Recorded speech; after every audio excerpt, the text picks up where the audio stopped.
Hi friends, welcome to Chennai food. சாதாரணமாக வேர்க்கடலையை வச்சு நம்ம பர்பி செய்வோங்க. ஆனால் ரொம்பவே கிறிஸ்பியாக டேஸ்ட்டாக வேர்க்கடலையோட முட்டையை சேர்த்து ரொம்பவே அருமையான ஒரு ஸ்நாக்ஸ் ரெசிபி எப்படி செய்கிறதுன்னு பார்க்க போகிறோம். வாங்க பார்க்கலாம்.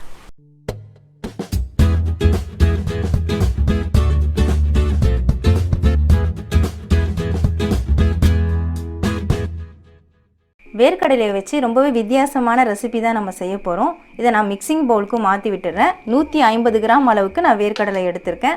பச்சை வேர்க்கடலை எடுத்துக்கோங்க, வறுக்காத வேர்க்கடலை தான் இது. அதை இதை பவுலில் மாற்றிக்கலாம். வேர்க்கடலையோட ஒரு முட்டையை நம்ம உடைச்சி ஊற்றிக்கலாம். முட்டையை நல்லா மிக்ஸ் பண்ணி விட்டுக்கலாம். முட்டையை நான் வேர்க்கடலையோட நல்லா மிக்ஸ் பண்ணி விட்டுட்டேங்க. இப்போ காரத்துக்காக நம்ம சில்லி பவுடர் சேர்த்துக்கலாம்.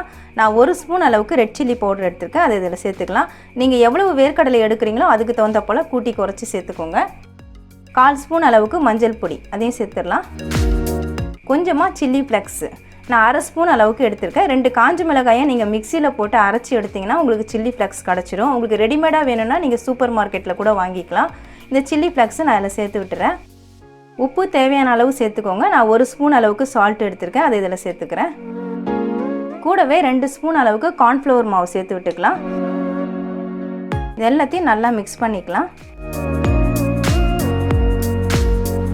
சேர்த்து விட்ட எல்லா பொருளையும் நல்லா மிக்ஸ் பண்ணிட்டேங்க. இந்த வேர்க்கடலை ஒன்றோட ஒன்று ஒட்டிகிட்டு இருக்குது. இது நல்லா உதிரியாக வரணும். அதுக்காக நான் இன்னும் கொஞ்சம் கார்ன்ஃப்ளவர் மாவு சேர்க்க போகிறேன். உங்களுக்கு கார்ன்ஃப்ளவர் வேண்டாம்னா நீங்கள் ரைஸ் ஃப்ளேவர் கூட சேர்த்துக்கலாம். கொஞ்சம் கொஞ்சமாக சேர்த்துருங்க. சேர்த்துட்டு ஒன்றோட ஒன்று ஒட்டாமல் நல்லா உதிரியாக வரணும். அந்த அளவுக்கு நீங்கள் மிக்ஸ் பண்ணிக்கோங்க. நான் 3 ஸ்பூன் அளவுக்கு இப்போ கார்ன்ஃப்ளவர் மாவு சேர்த்துருக்கேன். ஏற்கனவே 2 ஸ்பூன் சேர்த்துருக்கோம். மொத்தம் 5 ஸ்பூன் அளவுக்கு மிக்ஸ் பண்ணியிருக்கோம். நல்லா கலந்துக்கலாம்.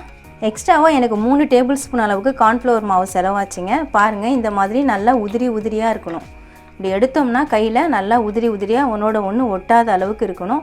அந்த அளவுக்கு நீங்கள் மாவு போட்டு நல்லா பெசரி மிக்ஸ் பண்ணி எடுத்துக்கலாம்.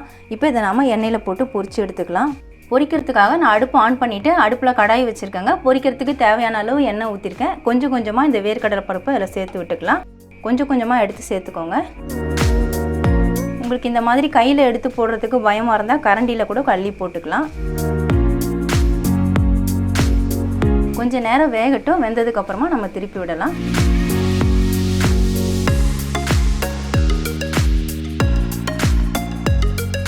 எண்ணெயில் சேர்த்து விட்டு வேர்க்கடலை பாருங்கள், இப்போ நல்லா சலசலப்பெல்லாம் அடங்கிடுச்சு, நல்லாவே பொரிஞ்சிருச்சு. கொஞ்சம் நேரம் ஆன உடனே நான் திருப்பி விட்டேன். இது கலர்லாம் ரொம்ப மாறாதுங்க, இந்த அளவுக்கு தான் இருக்கும். ஏன்னா நம்ம கார்ன்ஃப்ளவர் மாவு தான் சேர்த்துருக்கோம். இப்போ எல்லாத்தையும் எடுத்துடலாம். இந்த மாதிரி சலசலப்பு அடங்கின உடனே எடுத்துருங்க.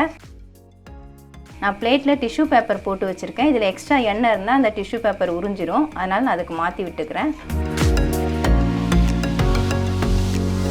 அவ்வளவுதாங்க, அருமையான கிறிஸ்பியான வேர்க்கடலை ஸ்நாக்ஸ் ரெடி ஆகிடுச்சிங்க. நம்ம வெறுமனே வேர்க்கடலையை வறுத்து கொடுத்தா வீட்டில் இருக்கிற பசங்களாம் சாப்பிட மாட்டாங்க.